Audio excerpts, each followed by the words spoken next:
ആലപ്പുഴയിൽ അസാധാരണ വൈകല്യങ്ങളോടെ കുഞ്ഞ് ജനിച്ച സംഭവത്തിൽ കുടുംബം സമരത്തിലേക്ക്. ഡോക്ടേഴ്സിനെ അനുകൂലിച്ചുള്ള അന്വേഷണ റിപ്പോർട്ട് സത്യത്തിന് നിരക്കാത്തതാണെന്നും സർക്കാരിലുള്ള വിശ്വാസം നഷ്ടപ്പെട്ടുവെന്നും പിതാവ് അനീഷ് മുഹമ്മദ് പറഞ്ഞു. വിദഗ്ധ പരിശോധനയ്ക്കായി കുഞ്ഞിനെ വീണ്ടും ആലപ്പുഴ വണ്ടാനം മെഡിക്കൽ കോളേജിൽ എത്തിച്ചു. അസാധാരണ വൈകല്യങ്ങളോടെ കുഞ്ഞ് ജനിച്ചിട്ട് 26 ദിവസങ്ങൾ പിന്നിട്ടു.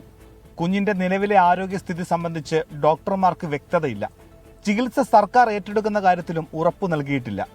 ആരോഗ്യ അസിസ്റ്റന്റ് ഡയറക്ടറുടെ നേതൃത്വത്തിലുള്ള സമിതിയുടെ റിപ്പോർട്ട് ഡോക്ടേഴ്സിനെ സംരക്ഷിക്കുന്നതാണെന്ന് കുഞ്ഞിന്റെ പിതാവ് അനീഷ് മുഹമ്മദ്. ആരോഗ്യമന്ത്രിക്ക് മുമ്പാകെ സമർപ്പിച്ചു എന്ന് പറയുന്ന റിപ്പോർട്ടിന്റെ അടിസ്ഥാനത്തിൽ 2 ഡോക്ടർമാർക്ക് താക്കീത് എന്ന് മാത്രമേ ഉള്ളൂ. ആ താക്കീത് ഇനി ആവർത്തിക്കാതിരിക്കാനുള്ളൊരു നടപടിയിലേക്ക് കൊടുക്കണമായിരുന്നു. ഞാനും കുഞ്ഞും വൈഫും കൂടെ ആശുപത്രിയുടെ മുമ്പിൽ സമരത്തിന് പോകും. ഇതുവരെ ആശുപത്രിയിൽ നടത്തിയ സ്കാനിംഗ് അടക്കമുള്ള പരിശോധനകളുടെ ഫലം കുടുംബത്തെ അറിയിച്ചിട്ടില്ല.